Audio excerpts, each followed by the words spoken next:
power corrupts. But absolute power doesn't just corrupt, it destroys the human mind entirely. Throughout history, kings and emperors who wielded unlimited authority over millions of lives gradually descended into madness so profound that their subjects lived in terror of their next whim.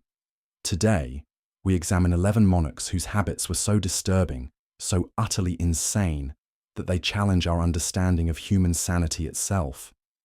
These weren't merely eccentric rulers with quirky preferences. These were men whose unchecked power transformed them into something barely recognizable as human.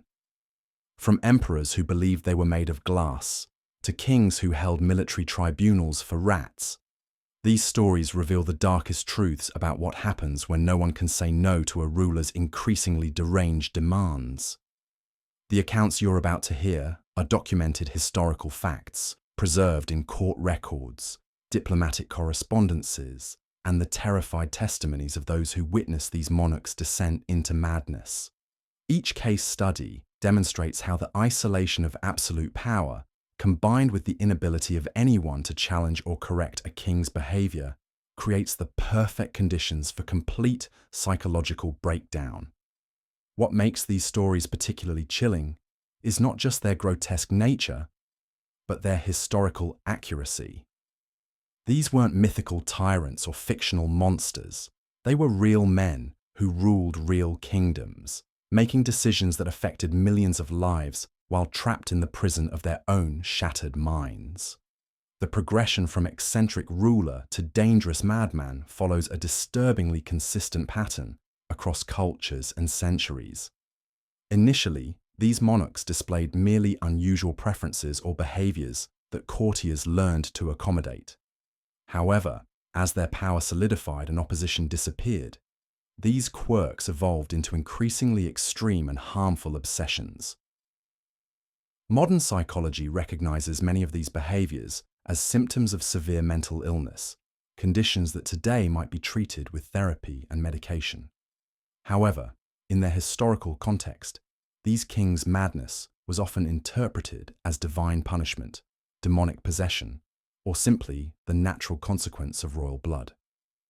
Their subjects had no choice but to endure whatever horrors their diseased minds could conceive.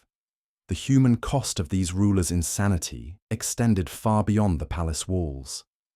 Entire kingdoms suffered under the weight of their kings' delusions, with resources squandered on bizarre projects, innocent people executed for imaginary crimes, and diplomatic relations destroyed by incomprehensible behavior. These stories serve as a stark reminder that unchecked power doesn't just corrupt, it can completely destroy the human psyche. Number 11 on our list is Charles VI of France, who ruled from 1380 to 1422. This monarch, known to history as Charles the Mad, developed a psychological condition so bizarre that it challenges our understanding of the human mind's capacity for self-deception. Charles became absolutely convinced that his body was made entirely of glass, a delusion that dominated the final decades of his life and terrorized his entire kingdom. The king's glass delusion manifested in the most extreme ways imaginable. Charles refused to allow anyone to touch him, convinced that even the slightest contact would cause him to shatter into 1,000 pieces. He would stand motionless for hours, afraid that any sudden movement might cause catastrophic breakage. Court sessions became surreal displays of a king frozen in terror of his own imagined fragility. To accommodate his delusion, court tailors were ordered to sew iron rods into the king's clothing, creating a primitive but effective suit of armor designed to protect his supposedly glass body from accidental damage. These metal reinforcements made his royal robes incredibly heavy and cumbersome, but Charles insisted they were necessary to prevent him from cracking under the weight of normal movement.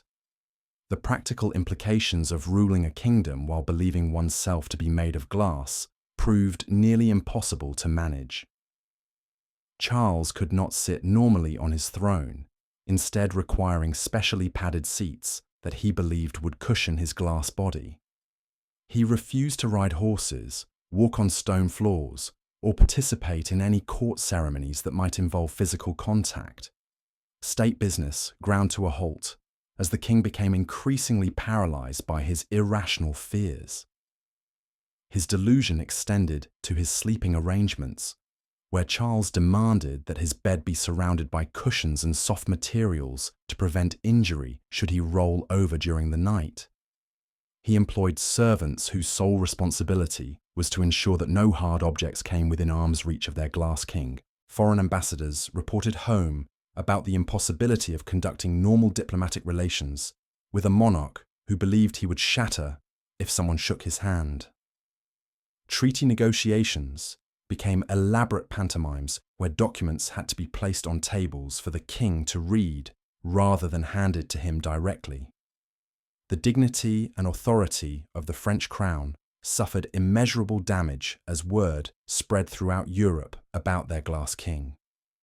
Moving to number 10, we encounter Peter III of Russia, who reigned for only 6 months in 1762, but whose brief time on the throne revealed a level of psychological immaturity so profound that it bordered on complete dissociation from reality.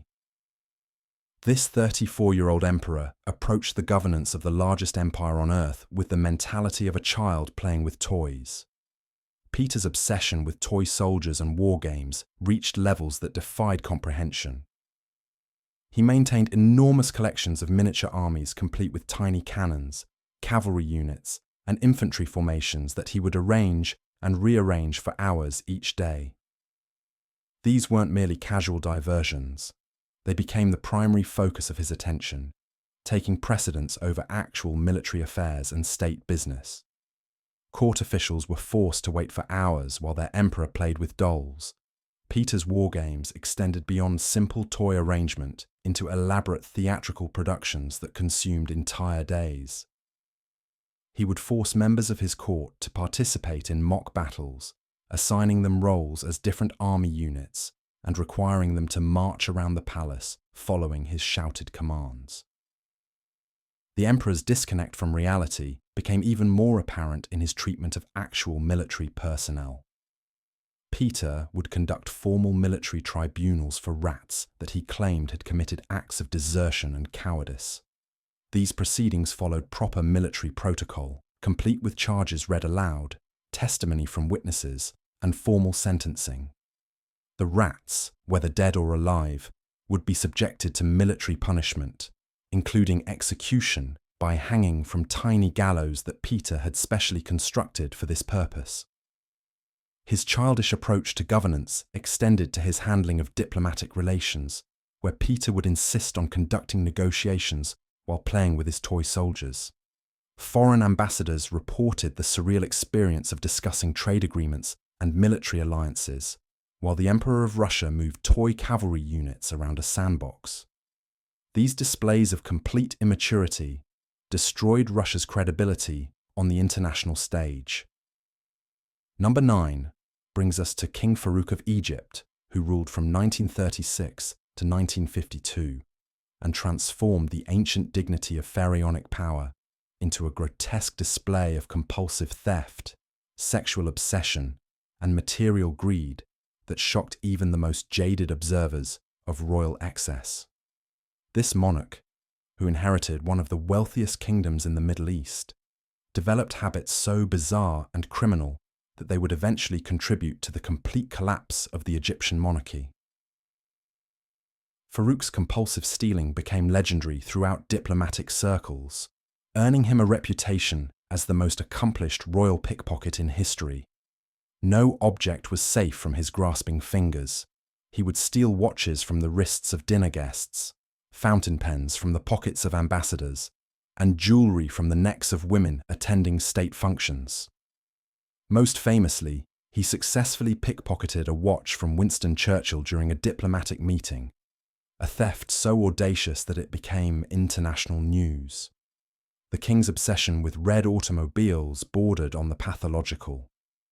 Farouk maintained a collection of over 200 red cars, from fire engines to Ferraris, all painted in various shades of crimson.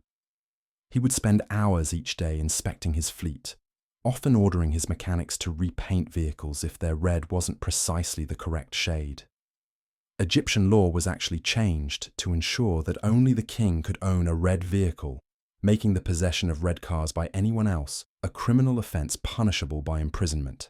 Perhaps most disturbing was Farouk's accumulation of pornographic material, which became so extensive that it was considered the largest private collection in the world. The king employed a staff of dozens whose sole responsibility was cataloguing and maintaining his vast library of explicit materials from every corner of the globe. He would spend entire days viewing his collection, often neglecting important state business to indulge in his obsession. Farouk's eating habits reached levels of excess that defied medical explanation. He would consume meals consisting of dozens of courses, often eating continuously for hours without stopping. Palace records show single meals that included multiple whole chickens, entire sides of beef, and desserts numbering in the dozens. His obesity became so extreme that special furniture had to be constructed to support his weight. Number 8 on our list died in a way so stupid it sounds like a Monty Python sketch. King Martin of Aragon, also known as Martin the Humane, met his end in 1410 through what may be history's most absurd royal death. The circumstances leading to the king's death began with what should have been a pleasant royal dinner celebrating Shrove Tuesday. Martin had just finished eating an entire goose by himself when his court jester, trying to lighten the mood after this disgusting display of gluttony, told him a joke. The joke was about a deer hanging by its tail from a tree because it had been stealing figs. That's it. That's the whole joke. There's no punchline. It's just a mental image of a deer hanging from a tree. But Martin found this so hilarious that he laughed uncontrollably for 3 hours. He laughed so hard he couldn't breathe. His face turned purple. He fell off his chair, and then he died. The king's death was not immediate, but agonizingly prolonged, lasting several hours as his overstuffed stomach struggled to contain the enormous volume of food he had consumed. Palace physicians, summoned to treat what they initially thought was severe indigestion, quickly realized they were dealing with a medical emergency beyond their understanding or ability to treat. Medieval medicine offered no solutions for a king whose stomach had literally burst from overeating combined with uncontrollable laughter. Number 7 is Christian VII of Denmark, who ascended to the throne in 1766 at age 17, bringing with him a collection of mental disturbances so severe that his 43-year reign became a sustained nightmare for everyone in his kingdom. This monarch's behaviour went far beyond mere eccentricity or royal privilege. It represented a complete breakdown of human social behaviour that terrorised his subjects. The king's unpredictable violence became legendary throughout Copenhagen and beyond. Christian would attack people without warning or provocation, striking courtiers, servants, and even foreign dignitaries with whatever object happened to be within reach. His assaults followed no logical pattern. A friendly conversation could instantly transform into a beating if something in the king's diseased mind triggered his rage. Perhaps most bizarrely, Christian developed an obsession with the children's game of leapfrog that consumed hours of his daily schedule. The king would force ambassadors, government ministers, and visiting dignitaries to participate in extended leapfrog sessions, regardless of their age, physical condition, or the dignity of their office. These games often lasted for hours, with the king becoming violently angry if anyone refused to participate. The monarch's relationship with animals reached levels of absurdity that shocked even his most tolerant subjects. Christian promoted his pet dog to the rank of government minister, complete with an official title, salary, and place at the council table. The dog attended cabinet meetings where the king would solicit its opinion on matters of state policy and claim to understand its barked responses. His sexual behaviour became increasingly erratic and disturbing as his mental condition deteriorated. Christian would expose himself publicly without warning, masturbate during state ceremonies, and make inappropriate sexual advances toward anyone who caught his attention, regardless of their age, gender, or social position. Court officials developed elaborate protocols to shield visitors from the king's sexual exhibitionism. At number 6, we encounter Emperor Caligula of Rome, who ruled from 37 to 41 AD and transformed the might of the Roman Empire into a stage for displaying madness so profound and terrifying that it redefined the very concept of imperial tyranny. Caligula's relationship with his horse Incitatus became the defining symbol of his madness and the complete breakdown of Roman governmental institutions. The emperor didn't simply love his horse, he genuinely believed the animal possessed intelligence and capabilities superior to his human advisors. Incitatus was provided with a marble stable, an ivory manger, purple blankets, and a collar studded with precious gems. The horse lived in luxury that exceeded the comfort enjoyed by most Roman citizens, dining on golden oats while the emperor's subjects struggled with taxation and food shortages. Caligula's plan to appoint Incitatus as a consul of Rome represents perhaps the most insane governmental decision in recorded history. He seriously intended to grant his horse the highest political office in the empire, complete with voting rights in the Senate and authority over military decisions. He would spend hours discussing policy matters with the animal, claiming to understand its responses and incorporating the horse's supposed advice into imperial decrees. The emperor's divine delusions extended far beyond his relationship with his horse. Caligula genuinely believed himself to be various gods, depending on his mood and the political circumstances. He would dress as Jupiter, complete with thunderbolt props and golden crown, demanding that his subjects worship him as the king of the gods. On other occasions, he claimed to be Apollo, Diana, or even Venus. His conversations with statues of gods became public spectacles that horrified Roman citizens and foreign visitors alike. Caligula would spend hours talking to marble sculptures, sometimes arguing violently with them, and occasionally ordering their destruction when they failed to respond appropriately.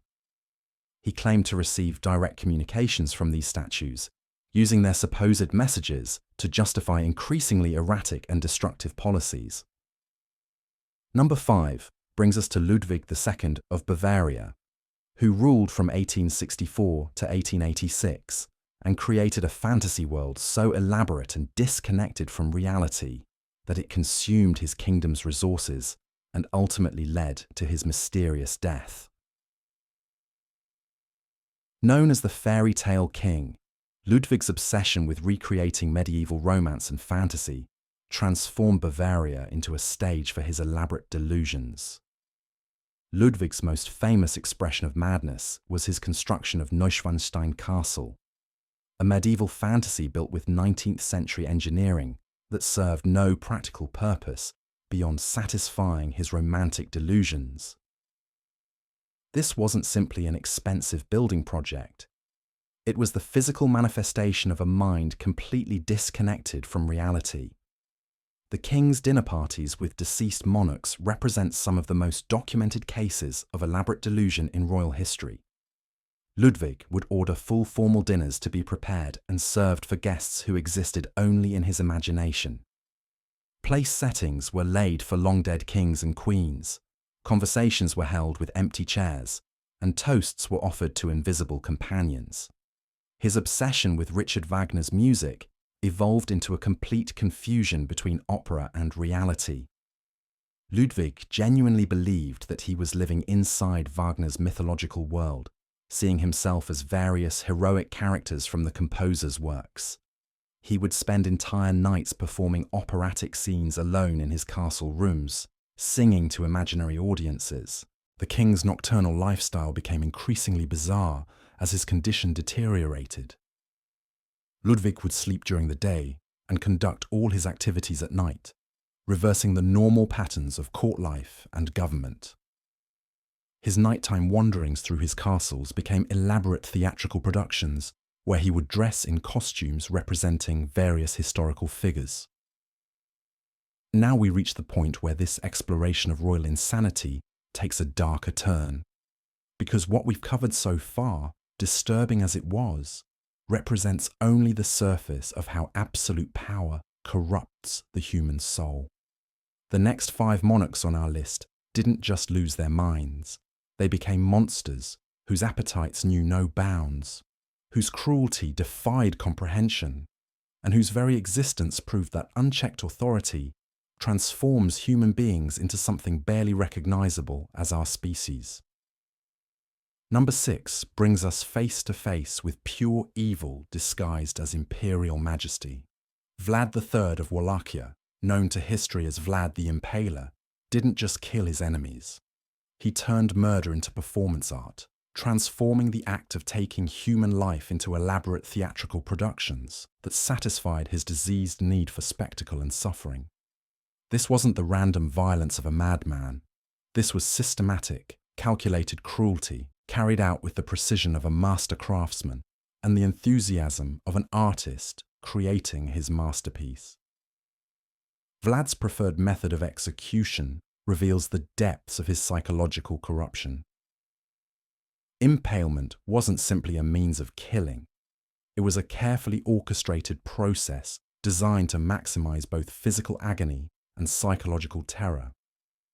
The victim would be positioned over a specially prepared wooden stake, sharpened to a precise point and oiled to ease penetration.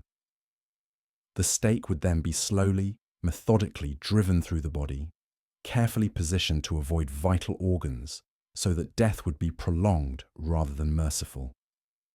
The process could take hours, sometimes even days, during which the victim would remain conscious, experiencing unimaginable pain while serving as a living warning to anyone who might dare oppose the prince. But here's where Vlad's madness becomes truly incomprehensible. He didn't simply order these executions and retreat to his palace. He watched them. He savoured them. He would have tables set up in the midst of his impalement forests, complete with fine linens, golden plates, and the finest wines his cellars could provide. As thousands of human beings writhed in agony around him, slowly dying on wooden spikes, Vlad would dine with obvious pleasure, commenting on the quality of the food, while the screams of the dying provided his dinner music. Contemporary accounts describe scenes that challenge our understanding of human psychology. A German pamphlet from 1499 contains illustrations showing Vlad seated at an elegant table, carved meats before him, wine goblet in hand, while in the background dozens of impaled figures create a grotesque forest of human suffering.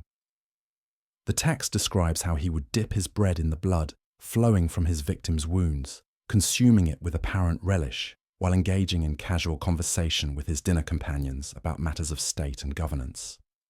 The scale of Vlad's atrocities defies comprehension. When the city of Brasov displeased him, he impaled every living soul within its walls. 20,000 men, women, and children were subjected to this agonizing death, their bodies left to rot on stakes as a warning to other cities that might consider resistance. The sight was so horrific that even hardened medieval warriors, accustomed to battlefield carnage, reported being physically ill when they encountered Vlad's impalement forests. His cruelty extended beyond simple execution into realms of torture that seemed designed by a mind completely divorced from human empathy. Turkish prisoners would have their feet flayed, the skin removed in careful strips to expose raw flesh. Salt would then be rubbed into the wounds, and goats would be brought to lick the salt away with their rough tongues, slowly consuming the flesh while the victims remained conscious throughout the ordeal. This wasn't interrogation technique or military strategy. This was sadism elevated to the level of state policy. Perhaps most disturbing was Vlad's practice of forced cannibalism. When a group of Roma were caught stealing from his territories, he had one of their number boiled alive in a massive cauldron, then forced the remaining family members to consume the cooked flesh of their relative. The psychological trauma of such an act was clearly the point. Vlad understood that destroying people's souls was more effective than merely destroying their bodies. The prince's dining habits became legendary throughout Europe, spreading terror far beyond the borders of Wallachia. He would host elaborate banquets where the entertainment consisted of live torture sessions. Guests would be served course after course of delicacies, while prisoners were flayed, burned, or impaled within sight of the dining tables. Those who showed any sign of discomfort or revulsion would find themselves joining the entertainment, their own screams adding to the evening's symphony of suffering. Foreign ambassadors who survived audiences with Vlad reported scenes that haunted them for the rest of their lives. One Venetian diplomat described a formal dinner where Vlad casually ordered a servant to be impaled for spilling wine on the table. The man's agonized death throes continued throughout the meal, while Vlad discussed trade agreements as if nothing unusual was occurring. The ambassador noted that what terrified him most wasn't the violence itself, but Vlad's complete emotional detachment from the suffering he was causing. Moving to number 5, we encounter a form of madness so complete that it challenges our understanding of human consciousness itself. Queen Juana of Castile, known to history as Juana the Mad, developed an obsession with her deceased husband that transcended normal grief and entered the realm of necrophilia. Her behavior after Philip the Handsome's death in 1506 reveals a mind so thoroughly shattered by loss that it created its own reality, one where death was merely an inconvenience to be overcome through sheer force of will.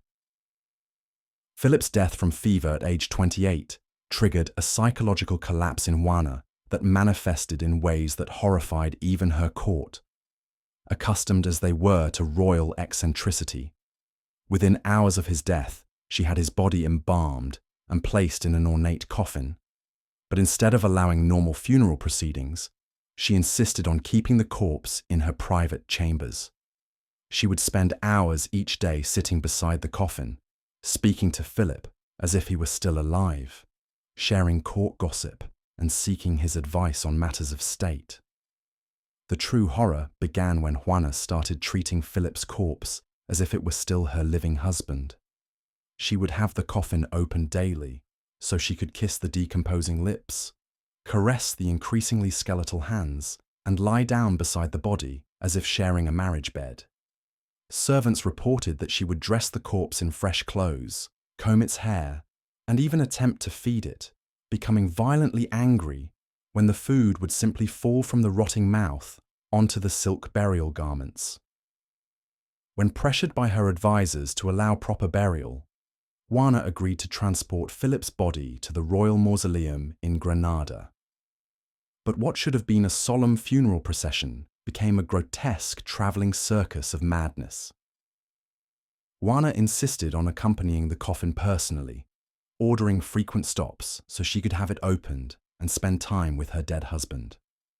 The procession moved at a glacial pace, sometimes covering only a few miles per day, because the Queen would demand extended private time with the corpse at every inn and monastery along the route.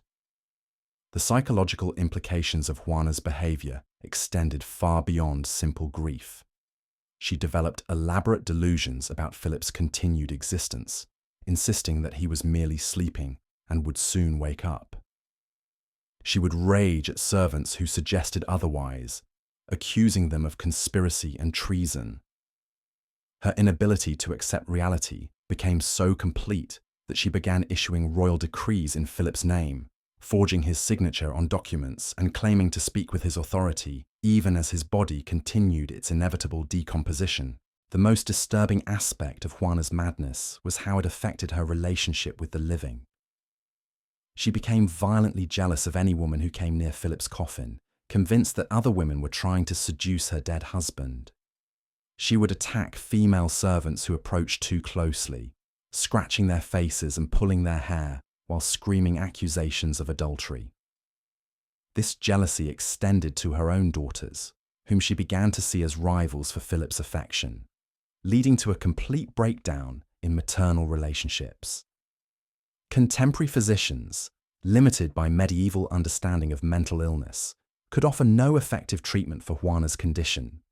They prescribed bloodletting, herbal remedies, and prayer, But nothing could penetrate the fortress of delusion she had constructed around herself and Philip's corpse.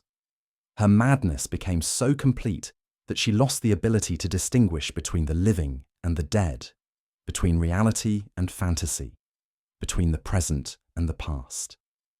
Number 4 introduces us to a different but equally disturbing form of royal madness.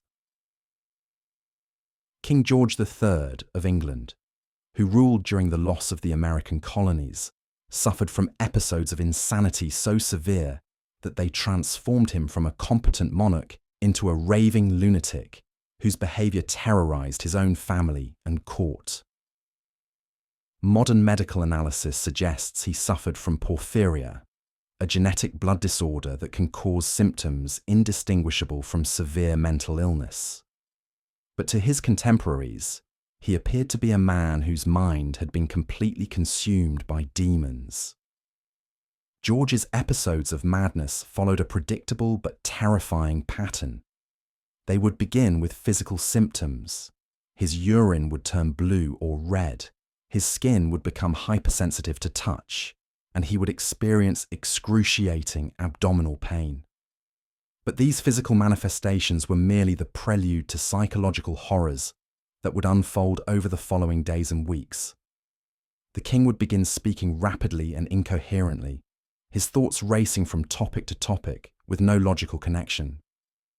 He would hold conversations with people who weren't there, issue commands to invisible servants, and respond to voices that only he could hear.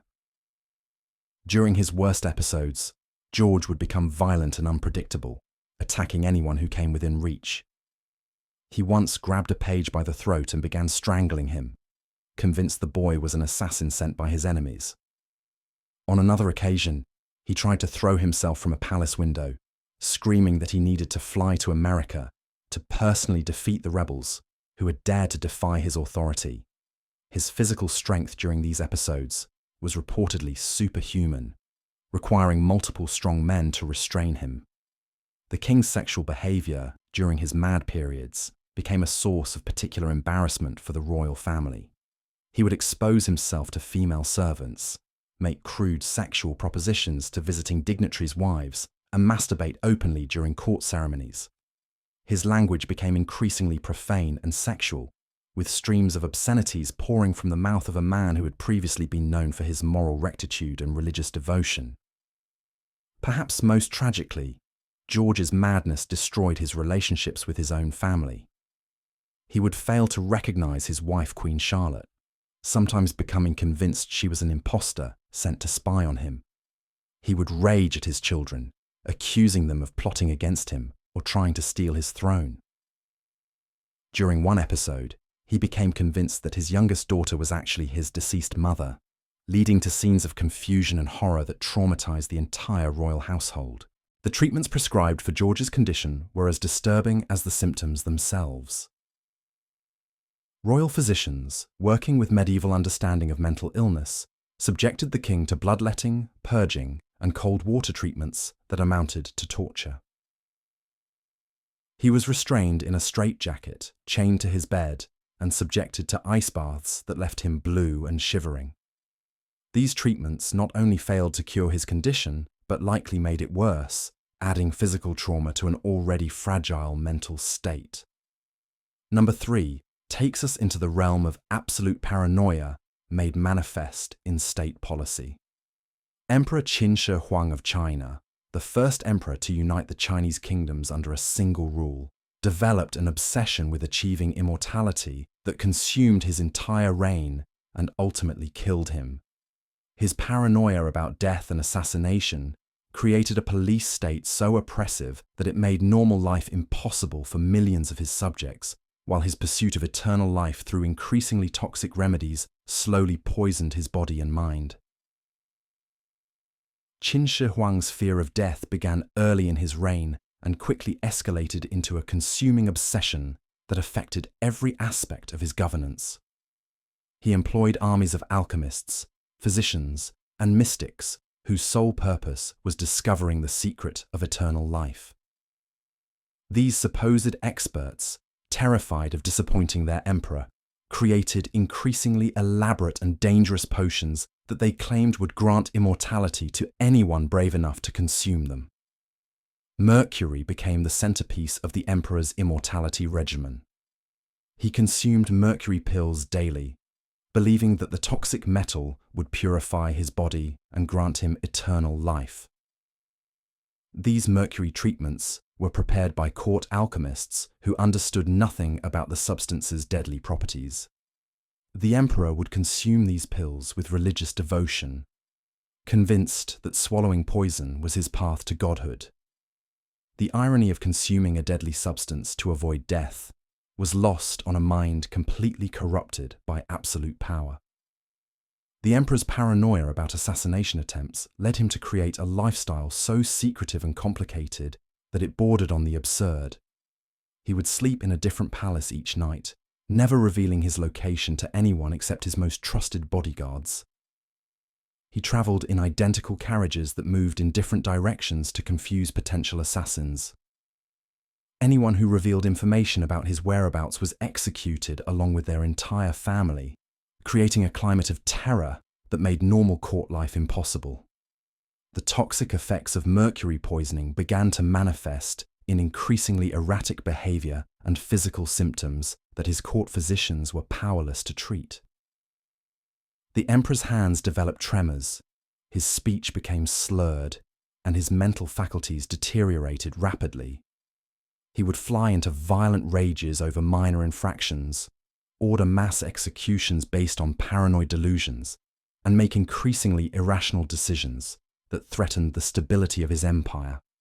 When Qin Shi Huang finally died from mercury poisoning during a journey to the eastern provinces, his death was so unexpected and feared by his advisors that they attempted to hide it from the empire for months. The emperor's body was transported back to the capital in a sealed carriage with rotting fish loaded alongside the corpse to mask the smell of decomposition.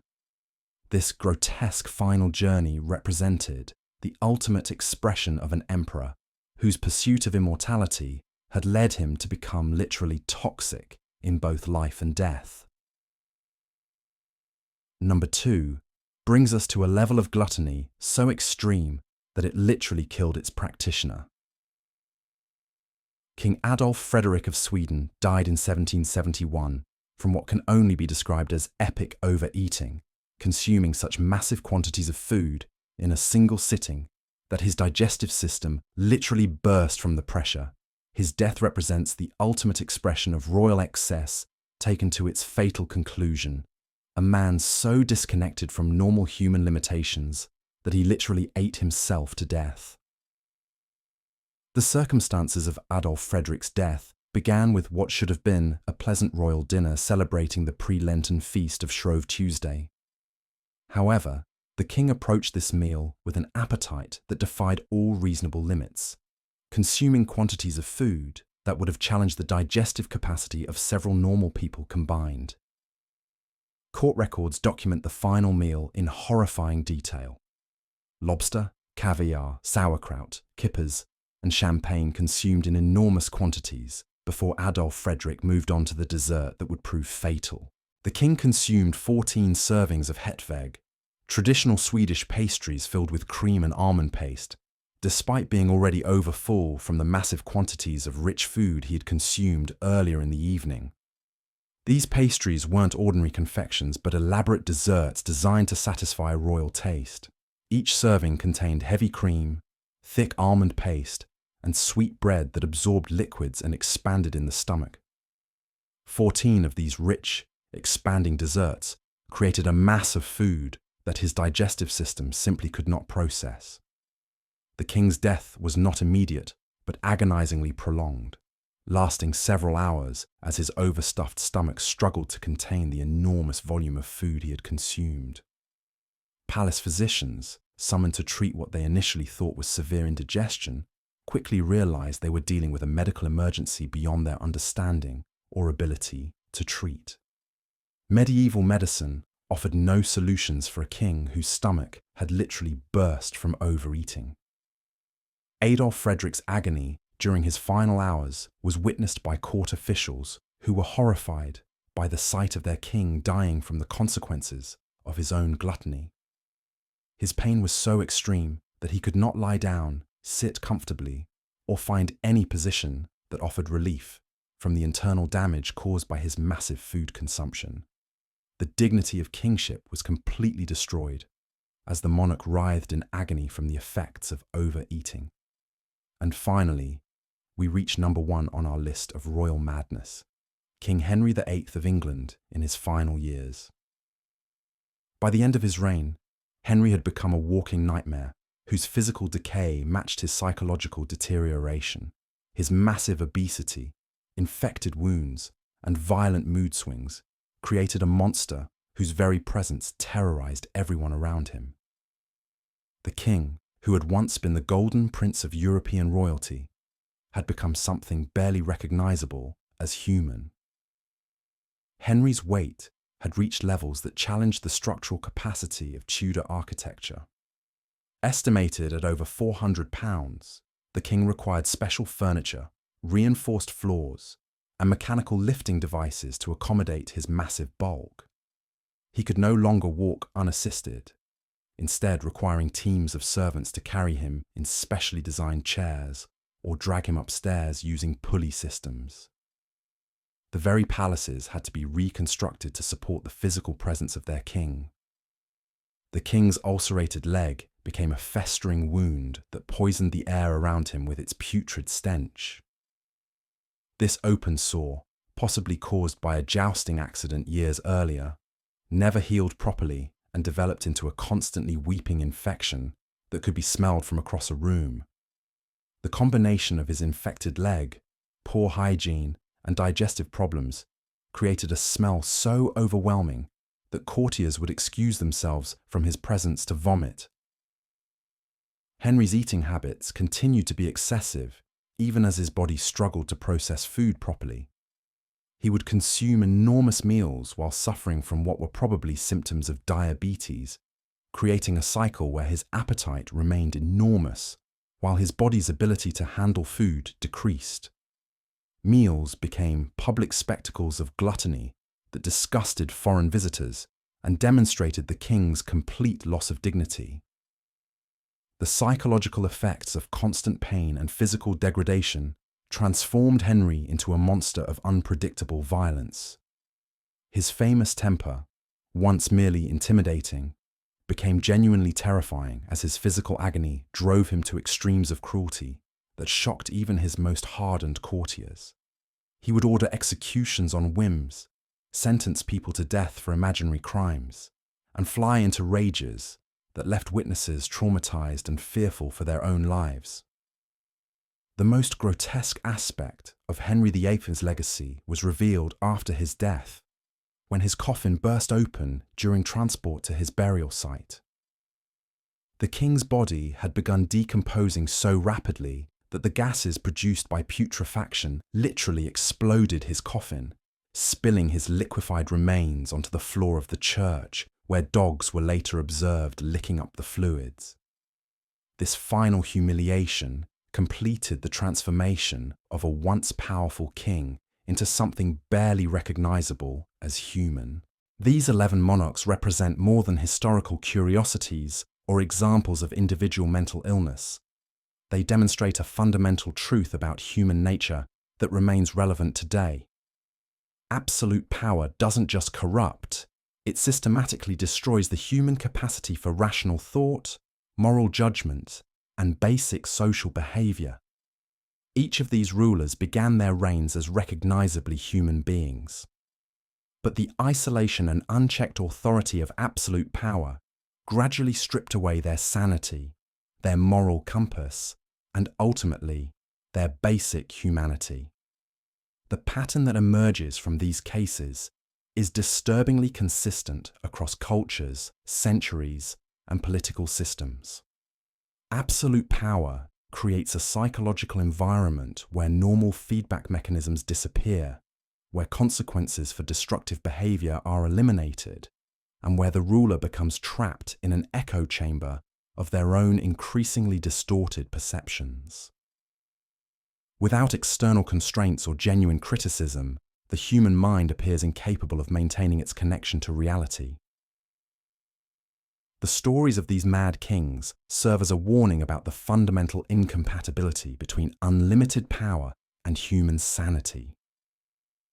Their legacy demonstrates that political systems which concentrate unlimited power in single individuals don't just risk creating individual tyrants, they guarantee the destruction of the tyrants themselves and everyone under their control. In the end, unlimited power proves fatal not only to those who wield it, but to the civilizations unfortunate enough to be ruled by the monsters it creates. These tales of absolute power and unchecked madness serve as chilling reminders that when no one can say no to a ruler, the human mind doesn't evolve toward wisdom. It devolves toward complete psychological breakdown, from kings who thought they were made of glass to emperors who tried to make horses into politicians. These monarchs demonstrate that unlimited authority doesn't create enlightened leaders, but rather guarantees the systematic destruction of both ruler and ruled.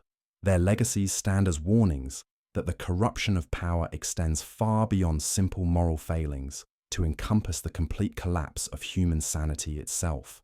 The next time you encounter someone drunk on their own authority, remember these royal madmen and be grateful that at least modern leaders face some form of accountability. Unlike these 11 kings whose disturbing habits were too extreme even for the history books.